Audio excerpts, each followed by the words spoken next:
ढोल बाजे चंग बाजे और बाजे बांकियो, और मार के अंग्रेज ने किले उत्ते टांगियो। क्या बोलो कि ढोल बाजे चंग बाजे और बाजे बांकियो, और मार के अंग्रेज ने और सिर किले माथे टांगियो। आज भी वहां पर सीधा ये चीजें।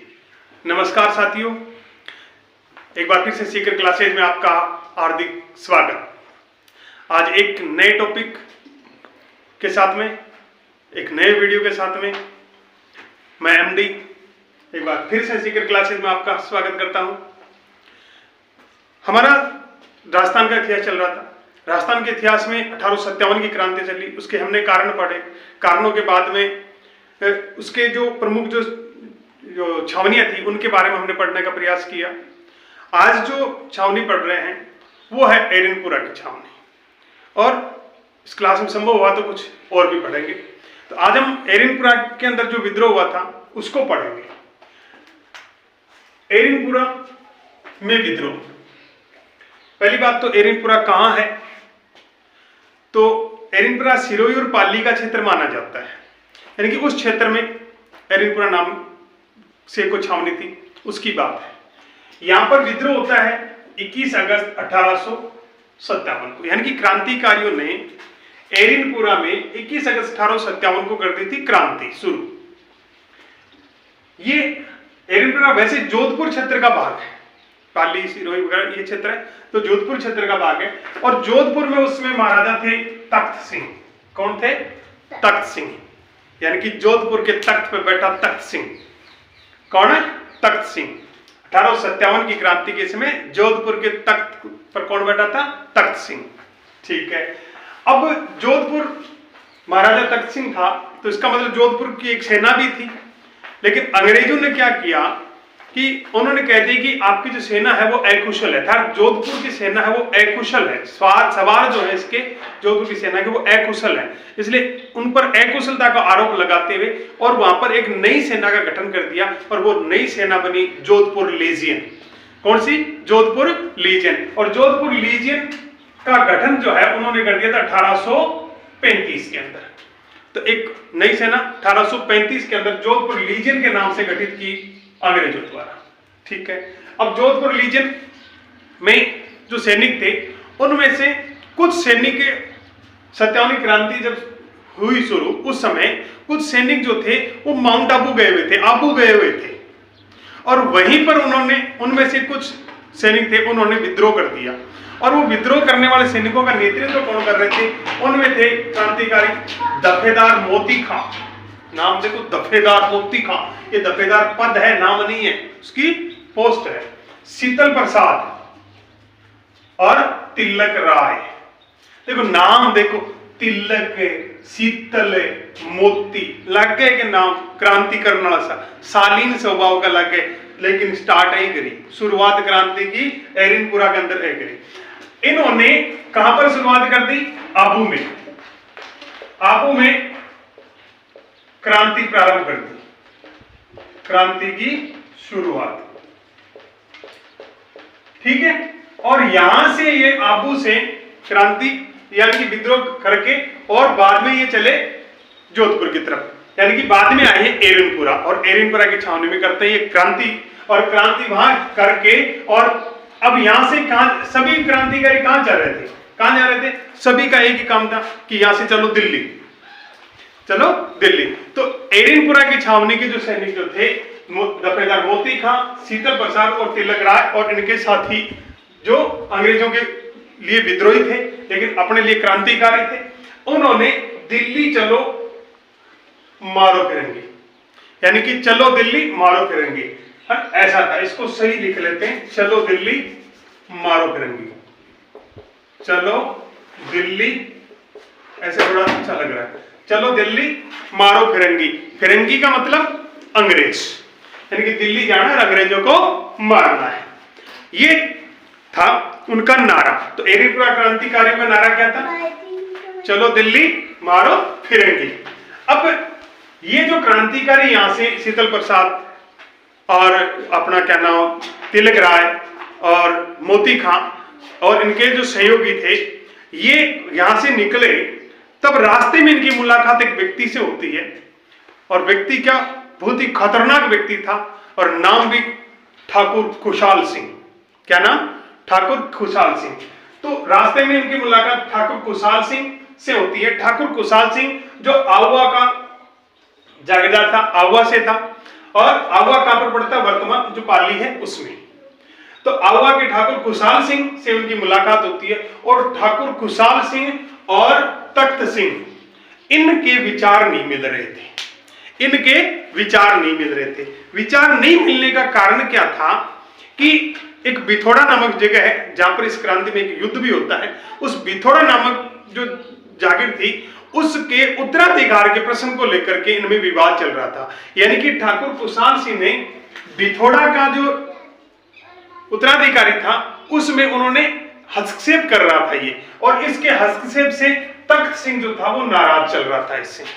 अब इसका मतलब तख्त सिंह ठाकुर खुशहाल सिंह नाराज है, मतलब जोधपुर के महाराजा और ठाकुर खुशहाल सिंह के बीच चल रही थी अनबन, और अनबन का फायदा उठाया ठाकुर खुशहाल सिंह ने, और इन्होंने कर दिया क्रांतिकारियों का सपोर्ट, और उन्होंने जो विद्रोही क्रांतिकारी जो थे उनके साथ हो गया ये।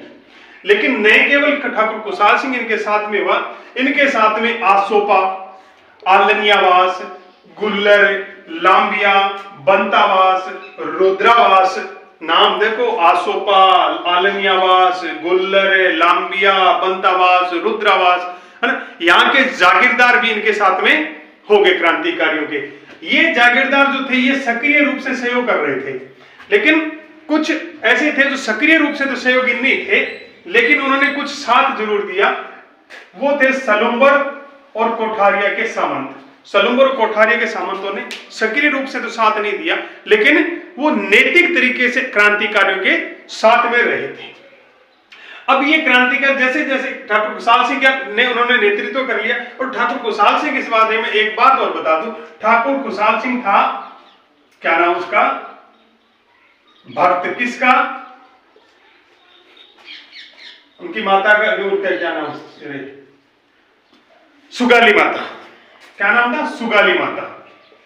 उनका नाम ही नहीं आता, सुगाली माता। सुगाली माता का नाम, सुगाली माता जो थी ठाकुर खुशहाल सिंह की कुलदेवी के रूप में, इष्ट और कुलदेवी सुगाली माता थी। सुगाली माता के बारे में कहते हैं इसके 10 सिर थे, 10 सिर और 54 हाथ थे। कितने? 54 हाथ। अब यहां बताओ, 10 सिर और 54 हाथ की देवी अगर सामने टकर जा है, अरविंद देखत बिगत मूर्ति देख के डर लगे, और बिको भक्त ठाकुर खुशहाल सिंह तो सोचो बिको व्यक्ति तो खतरनाक हो, और अंग्रेजा के साथ के करियो है, बड़ी बुरी हालात थे। सच में था, वास्तव में थी। सुगाली माता जो ठाकुर खुशहाल सिंह की कुल देवी थी, जिनके 10 सिर और 54 हाथ वाली देवी के रूप में माना जाता है। इससे संबंधित प्रश्न भी आया है कि 10 सिर और 54 हाथ वाली देवी कौन सी देवी को माना गया? तो सुगाली माता को माना गया है, ठीक है। और इसी सुगाली माता को बाद में क्रांतिकारियों ने अपनी देवी के रूप में स्वीकार कर लिया, आराध्य देवी के रूप में था। इन्हीं के आशीर्वाद से फिर वो क्रांति करने लग गए थे। अब ये जो देवी थी ना, बाद में अंग्रेज जो थे ना, इसे सुगाली माता की मूर्ति की तोड़फोड़ करते हैं, खंडित कर देते हैं इसको पूरी तरह से, कि ये जो ठाकुर खुशहाल सिंह को ये तैयार कर रही है। अंग्रेजों में एक भ्रम फैल गया कि इन खुशहाल सिंह की जो सेना के अंदर जो लोग थे ना, उनको जितने को मारते हैं, रात को मारते हैं या पीटते हैं, तो सुबह ही सुगाली देवी ने आशीर्वाद देती है और सुबह सही हो जाते हैं। ये उनको भ्रम हो गया एक। तो इन्होंने पहले सोचा कि जब तक सुगाली माता की मूर्ति रहेगी ना, तब तक ठाकुर खुशहाल सिंह रहेगा, ये नहीं है बड़े सब बस में आने वाला ना। तो उसके बाद में जैसे ही चला तो ठाकुर खुशहाल सिंह सुगाली माता से आशीर्वाद लिया और अंग्रेजों के सामने खड़ा हो गया। और इसी बीच इनकी मुलाकात अंग्रेजों के साथ में होती है बिथोड़ा के नामक स्थान पर। बिथोड़ा नामक स्थान पर, यानी कि जिसको बिथोड़ा का युद्ध कहा जाता है, बिथोड़ा वर्तमान पाली में है। तारीख देखो, याद रखना, बिथोड़ा का युद्ध कब हुआ था? 8 सितंबर 1857। बिथोड़ा का युद्ध 8 सितंबर और 1857 तो याद वैसे रह जाएगा क्योंकि 1857 की क्रांति पड़ रही है। अपने को याद क्या रखना है? 8 सितंबर, ठीक है। बिथोड़ा का युद्ध, ये युद्ध किन के बीच में? एक तो ठाकुर खुशहाल सिंह की सेना थी और साथ में क्रांतिकारियों का साथ दिया ठाकुर खुशहाल सिंह ने। और सामने जो था वो जोधपुर की सरकारी सेना थी, यानी कि राजकीय सेना थी। जोधपुर की राजकीय सेना, तख्त सिंह ठीक है। और इसका नेतृत्व कर रहा था ओनाड सिंह, मारा गया था यहीं पर। ओनाड सिंह इसी युद्ध में मारा गया था, जो कि जोधपुर की सेना का नेतृत्व कर रहा था। और साथ में अंग्रेजी सैनिक था, जो अधिकारी था लेफ्टिनेंट हिथकॉट। तो बिथोड़ा पाली 8 सितंबर 1857, क्रांतिकारी प्लस में ठाकुर खुशहाल सिंह साथ में थे, और इनके विरुद्ध जोधपुर की राजकीय सेना थी, सरकारी सेना थी, और उनका नेतृत्व कर रहा था ओनाड सिंह। तो जोधपुर की सेना का नेतृत्व कौन कर रहा था बिथोड़ा के युद्ध में? ओनाड सिंह। और ओनाड सिंह का साथ देने के लिए था लेफ्टिनेंट हिथकॉट, ठीक है। तो इस युद्ध में क्रांतिकारी जीत गए, इनकी हुई विजय, और इनको खानी मुंह की पड़ी। और हिथकॉट, ओनाड सिंह तो मारा गया, तो हिथकॉट यहां से उल्टे पैर भाग गया यहां से। फिर थोड़ा सा टाइम निकला, 10 ही दिन निकले, और 10 दिन बाद में ही और इनका एक और युद्ध होता है, चेलावास का युद्ध है। कहां पर? चेलावास, ये भी पाली में ही है, तो 10 दिन में कितनी दूर जाएंगे। तो चेलावास का युद्ध हुआ, और चेलावास का युद्ध पाली में, और ये हुआ था 18 सितंबर 1857। ये देखो 8, 8, 10, 18, 10 ही दिन निकले थे। और 10वें दिन फिर से एक युद्ध और होता है, और वो युद्ध होता है चेलावास का युद्ध। देखो इस युद्ध के बारे में कहते हैं कि इस युद्ध को कहते हैं गोरे और कालों का युद्ध। गोरे और कालों का युद्ध। गोरे और कालों का युद्ध कैसे? तो पहले बात देखो इन किन किन के बीच में हुआ था। एक तरफ थे क्रांतिकारी, और दूसरी तरफ थे George Lawrence, AGG George Lawrence. AGG George Lawrence जो अंग्रेज था, जो कि गोरा था, और क्रांतिकारी तो भाई आपने जैसे ही, और अंग्रेज अपन काला मानता है ना। ये वास्ते काला के और गोरा के बीच में युद्ध हो, इन गोरे कालों को युद्ध भी कहे। तो गोरे कालों का युद्ध कौन सा माना गया है? चेलावास पाली वाला युद्ध। 18 सितंबर 1857 का युद्ध हुआ था ये। और इस युद्ध में जोधपुर का पॉलिटिकल एजेंट था, पीए का मतलब पॉलिटिकल एजेंट, ये था मोक मैसन। मोक मैसन को मार दिया, यानी कि इसका सिर कर दिया कलम, और कलम करके जोधपुर जो आहुआ का जो किला था ना, उसके दरवाजे पे लटका दिया इसे। क्यों? ताकि अंग्रेजों में भय उत्पन्न करने के लिए, उनमें भय उत्पन्न हो जाए। इसलिए जोधपुर के जो दरवाजा था ना, उसमें आहुआ के किले का जो दरवाजा था, उस पर उसका सिर लटका दिया काट करके। बड़ा खतरनाक काम किया इसे। और आज भी इनको याद किया जाता है, चेलावास का जो युद्ध के कारण ठाकुर खुशहाल सिंह और उनकी सेना को। और उस क्षेत्र में एक पंक्ति में बताऊं कि ढोल बाजे चंग बाजे और बाजे बांकियो, और मार के अंग्रेज ने किले उत्तर टांगियो। केवल कि ढोल बाजे चंग बाजे और बाजे बांकियो, और मार के अंग्रेज ने और सिर किले माथे टांगियो। आज भी वहां पर सीधा ये चीजें। तो ये था चेलावास का युद्ध। और उसके बाद में चेलावास का युद्ध संपन्न हो गया। अब यहां पर बच जाता है जॉर्ज लॉरेंस युद्ध में पराजित हुआ, तो इस पराजय का बदला लेने के लिए ये पुनः जोधपुर की तरफ आता है। तो ये जितना लिख लो एक बार इसको, इसका ले लो स्क्रीनशॉट, और उसके बाद हम करते हैं आगे की चर्चा। हाँ, तो अभी पीछे की स्लाइड में हम पढ़ रहे थे एरिनपुरा की क्रांति। तो एरिनपुरा के अंदर विद्रोह हुआ, उसको लेकर के अब एरिनपुरा में के जो छावनी थी उसमें जब 2 युद्ध हुए थे, बिथोड़ा और चेलावास का युद्ध। चेलावास का युद्ध जो गोरकालों का युद्ध है, उस युद्ध में पराजय का बदला लेने के लिए एजीजी लॉरेंस जो था वो पुनः होम्स के साथ में और वापस आहुआ आता है। यानी कि एजीजी लॉरेंस और होम्स के नेतृत्व में सेना आती है कहां पर? आहुआ। और आहुआ में तो ठाकुर खुशहाल सिंह, तो आहुआ आती है और ठाकुर खुशहाल सिंह जो है उसके साथ युद्ध करती है, यानी कि उसकी सेना के साथ युद्ध करती है। लेकिन अब की बार उनका धावा खतरनाक था अंग्रेजी सेना का, इसलिए ठाकुर खुशहाल सिंह को आहुआ से वहां से भागना पड़ा, और भाग करके वो सलुम्बर की तरफ निकला, और सलुम्बर से आगे चल करके वो कोठारिया चला गया। कहां पर चला गया? कोठारिया। कोठारिया उदयपुर में। पहले सलुम्बर की तरफ गया, फिर सलुम्बर से आगे वो चला गया कोठारिया की तरफ। और कोठारिया में रावत जोध सिंह था, है ना। रावत जोध सिंह के वहां पर उन्होंने ले ली शरण। किसने? ठाकुर खुशहाल सिंह ने। ठाकुर खुशहाल सिंह कहां चला गया? कोठारिया के रावत जोध सिंह के वहां पर ले ली उन्होंने शरण। और अब अभी मैं बात कर रहा था सुगाली माता की, है ना। तो सुगाली माता 10 सिर 54 हाथ वाले देवी, है ना। अगर नायकी नवन देखनो है ना, तो बांगड़ संग्रहालय पाली जाओ, बांगड़ संग्रहालय पाली जाओ, और अभी भी की खंडित प्रतिमा है, अब भी बैठे रखी है। क्यों? क्या सुगाली माता ने तोड़ ताड़ के और अंग्रेज आपके साथ ले गया, लेकिन बाद में एक जो बच्चे अवशेष जो था ना उसका, यानी कि खंडित प्रतिमा जो बची थी, उसको बांगड़ संग्रहालय पाली में रख दिया गया। ठीक है, तो ये सुगाली माता। अब कुशाल सिंह चंपावत, हाँ कुशाल सिंह चंपावत के बारे में क्वेश्चन एक बार पूछा गया था, कुशाल सिंह चंपावत की जो किस वंश से है ना, तो कुशाल सिंह चंपावत है ना, वो चंपावत ही उसकी कास्ट है। ठीक है, तो ये कुशाल सिंह के बारे में पूछा गया, आवा के ठाकुर कुशाल सिंह किस जाति विशेष से, तो चंपावत है। ठीक है ना, यानी कि वंश कौन सा? चंपावत। तो ये याद रखना, कुशाल सिंह चंपावत था। इनको लास्ट में करना पड़ा आत्मसमर्पण। क्यों? कि इनको कर लिया, इनको संदेश दिया गया कि आपके परिवार के साथ में यातनाएं दी जाएंगी, उनको प्रताड़ित किया जाएगा, और ऐसा किया भी अंग्रेजों ने। इसलिए मनुष्य तो मनुष्य होता है आखिरकार। जब परिवार के सदस्यों के साथ में सदस्यों को प्रताड़ित किया जाने लगा, तो कुशाल सिंह चंपावत ने भी अपने आप को अंग्रेजों के सामने प्रस्तुत कर दिया था, अपना आप समर्पण कर दिया। और ये समर्पण उन्होंने नीमच में किया था। नीमच में 8 अगस्त 1860 को कुशाल सिंह ने कर दिया समर्पण, आत्मसमर्पण कर दिया नीमच के अंदर। नीमच जो वर्तमान एमपी के अंदर है, वहां पर कर दिया। ठीक है, अब कुशाल सिंह चंपावत गलत था कि सही था, उसने सही किया कि गलत किया? अब जब अरेस्ट कर लिया गया तो उसके बाद उसकी जांच होनी थी, है ना, और उस जांच आयोग का गठन किया गया, और जांच आयोग बनाता, उसको कहते हैं टेलर आयोग। ठीक है, कुशाल सिंह चंपावत के लिए जो जांच आयोग गठित किया था, उस जांच आयोग का नाम है टेलर आयोग।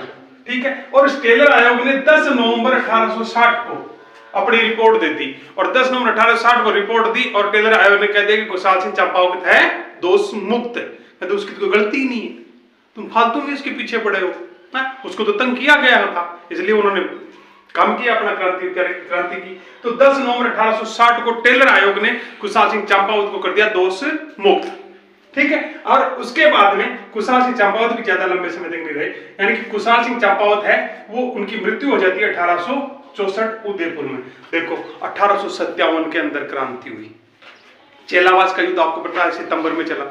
ठीक है, अब कुशाल सिंह चंपावत आत्मसमर्पण करता है कल अगस्त 1860 को, 57 का 58 है 1960, 3-4 साल तो कुशाल सिंह हाथ ही कौन लगे अंग्रेजों के, और जब हाथ लाग जो अगस्त में, तो सितंबर अक्टूबर नवंबर में भी दोष मुक्त कर दियो। मतलब कुशाल सिंह चंपावत बहुत ही खतरनाक चीज है, बहुत ही खतरनाक चीज है कर दो। ठीक है, तो इस प्रकार से एडिनबरा की जो क्रांति थी वो होती है संपन्न। 1864 के अंदर कुशाल सिंह चंपावत की हो जाती है मृत्यु उदयपुर में। ठीक है, अब ये कितनी भयानक क्रांति रही थी, है ना। एक अंग्रेज अधिकारी का सिर कलम किया गया, उसको आवर के किले में लटका दिया गया। अब इससे भी एक भयानक क्रांति जो कोटा में हुई थी, है ना, जिसको राजस्थान राजपुताने के अंदर सबसे भयानक क्रांति माना गया था, सबसे खतरनाक क्रांति हुई थी कोटा के विद्रोह में। कोटा का विद्रोह जो हुआ था ना, वो कोटा में विद्रोह हुआ 15 अक्टूबर 1857 को। 15 अक्टूबर 1857 को कोटा में हो गया विद्रोह। उस समय कोटा का जो शासन था वो महाराव राम सिंह के हाथ में था, अर्थात वहां का शासक महाराव राम सिंह था। ठीक है, और वहां के जो सैनिक थे राम सिंह के, वो जयदयाल कायस्थ और मेहराब खान थे। तो कोटा की क्रांति का नेतृत्व किसने किया था? जयदयाल और मेहराब खान ने इसकी क्रांति का किया नेतृत्व। और वहां कोटा में पॉलिटिकल एजेंट था, वो था मेजर बर्टन। कोटा में पॉलिटिकल एजेंट कौन था? Major Burton. अब देखो यहां क्या होता है, जयदयाल और मेहराब खान ने क्रांति कर दी, और उस क्रांति में इन्होंने क्या कर दिया कि मेजर जो बर्टन था, है ना, उसको मार दिया। ठीक है, उसको और उसके 2 पुत्रों को, उनका चिकित्सक था, एक तो सैंडलर था और एक था कॉटन। मैं नाम लिख देता हूं यहां पर, सैंडलर व कॉटन की हत्या। ठीक है, यानी कि मेजर बर्टन को मार दिया, उसके 2 चिकित्सक थे, सैंडलर और कॉटम। इनको भी कोटा में जयदयाल और मेराब का और उनके साथियों ने मार दिया। और इस मेजर बर्टन का क्या किया, इस मेजर का बर्टन का भी वही आओ वाली बात, सिर काटा गया। काटा गया वहां तक तो ठीक है, उन्होंने तो टांग दिया था आओ वालों के किले पर। इन्होंने पूरे शहर में घुमाया उस सिर को लेकर के, कोटा शहर की गलियों में घुमाया। इससे भयानक और क्या दृश्य हो सकता है। यानी मेजर बर्टन का सिर कलम किया, धड़ से अलग किया और फिर उसको कोटा शहर की, कोटा जो क्षेत्र था उसकी गलियों में घुमाया ताकि क्रांतिकारियों में भय पैदा कर हो जाए इसके लिए। ठीक है, तो अब जब ऐसा हुआ तब क्रांति का दमन भी होगा। अब देखो सामने से भी कोई प्रतिक्रिया होगी, तो क्रांति का दमन करने के लिए मेजर जनरल रॉबर्ट आया अंग्रेजी सेना के साथ में। और मेजर जनरल रॉबर्ट ने 30 मार्च 1858 को कोटा में क्रांतिकारियों को कर दिया दमन। और मेहराब का और जयदयाल था, उनको अरेस्ट करके इनको कर दिया, गिरफ्तार करके इनको दे दी फांसी की सजा। लेकिन इन्होंने, इन दोनों लोगों ने राम सिंह को क्या कर दिया, नजरबंद कर लिया था, नजरबंद कर लिया था। और छोड़ा भी इतना आसानी से नहीं, 6 माह तक रखा उसने। कितने माह? 6 माह तक, 6 महीने तक नजरबंद रखा, कोटा में रखा। और कोटा के जो तोपखाना वगैरह था ना, तोप वगैरह, इनको कर लिया अपने अंदर। और राम सिंह को कर दिया दुर्ग में ही नजरबंद कर दिया, उसी के दुर्ग में नजरबंद कर दिया। यानी कि खुद के घर में ही एक जेल का जीवन काट रहा था। लेकिन जब ये मेजर रॉबर्ट आया तो इसका साथ दिया था करौली, करौली का था, करौली के मदनपाल ने, करौली के मदनपाल की सेना, इसने इसका साथ दिया। और करौली के मदनपाल की सेना के सहयोग से और राम सिंह को नजरबंदी से हटाया, निकाला बाहर। जयदयाल और मेहराब को दे दी गई फांसी। ठीक है, और इस प्रकार से कोटा की जो विद्रोह था उसको दबा दिया गया। तो ये दो जो विद्रोह हमने देखे, एरिनपुरा का विद्रोह और कोटा का विद्रोह।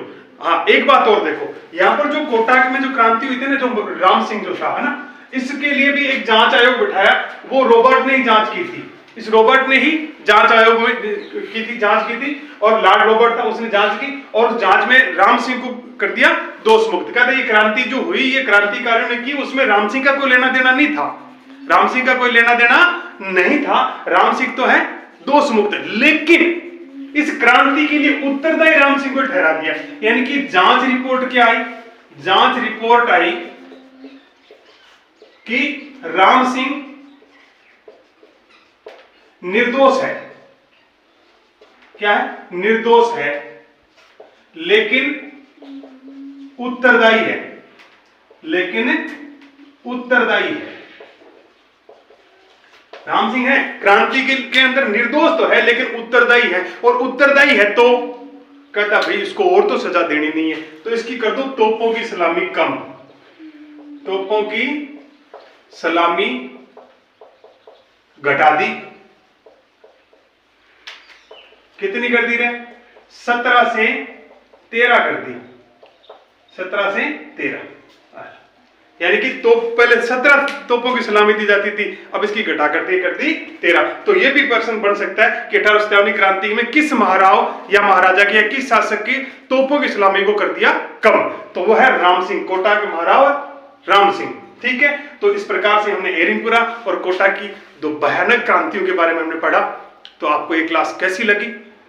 अपने विचार कमेंट में जरूर बताना, लाइक शेयर और सब्सक्राइब कर लो। धन्यवाद। हो गया।